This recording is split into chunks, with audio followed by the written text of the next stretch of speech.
This is UCLA Newsweek, November 10th, 2010. In this edition, a look at what's ahead for President Obama and the new Congress. An interesting question is, now that the Republicans have the House, can they make it more difficult for Barack Obama to see growth in his last 2 years in office? Centennial celebration of the Mexican Revolution. I think the Mexican Revolution is really the event that has had the profoundest impact on both politics, the political system in Mexico, and on Mexican culture. And in brief, a possible link between genetics and extreme morning sickness, and remote-controlled surgery from across the globe. In our final election wrap-up, political science professor Lynn Vavrick dissects the new balance of power in Congress after heavy midterm losses for the Democrats, and looks ahead to the 2012 presidential election and some of its major players. An interesting question is, now that the Republicans have the House, can they make it more difficult for Barack Obama to see growth in his last 2 years in office, understanding that economic growth is what he needs to ensure a re-election in 2012? And that's a very interesting question.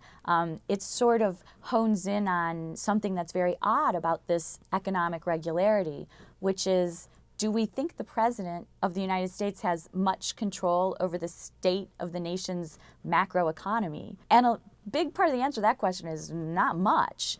But there are some things the President can do, especially in terms of large transfers, trading off inflation for transfers, of income or wealth, if you will. The problem for Obama is he's already done a lot of that. He's put a lot of money into the economy. He can't really come along and do that again without it being a major news story. He's got to hope that the stimulus that he did in his first 2 years begins to trickle down and pay off, that the jobs come back and that growth comes along with that. So this question of, can the Republicans in Congress somehow create a barrier to that progress, I think that depending on what the Obama strategy for growth is, they could make it more difficult.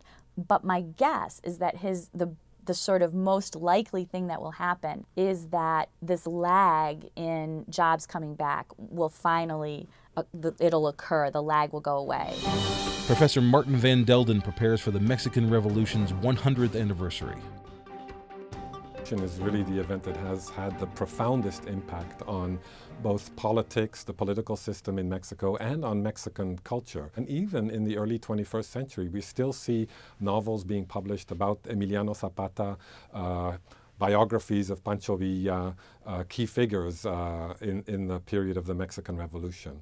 One Mexican observer once said that Mexicans had two deities.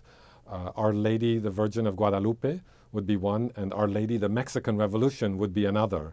And so this gives an idea of how central the Mexican Revolution has been to the Mexican imaginary.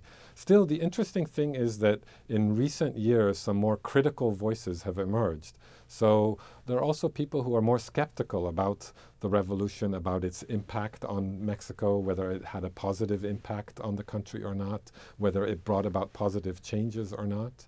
And there are also ongoing debates about the film and literature that emerged out of the Mexican Revolution. For Octavio Paz, the Nobel Prize-winning poet and essayist, the Mexican Revolution was the period in the country's history when the nation, for the first time, really encountered itself. He argued that during the Mexican Revolution, the country had this encounter with itself, and that encounter with itself created the basis for a new kind of culture, for the very rich and complex culture that Mexico has produced throughout the last 100 years.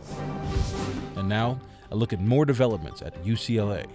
Eric Dutson, Associate Clinical Professor of Surgery at the David Geffen School of Medicine, is training new surgeons in Italy through a laptop in his kitchen. Using a robot he controls with joysticks, Dutson interacts with trainees in real time through a camera and screen mounted on a robot. With the focus on minimally invasive surgeries, the new technology will allow leading experts to train students from any location with internet access. A little over an hour with the folks in Milan, and virtual presence seems to work fairly effectively.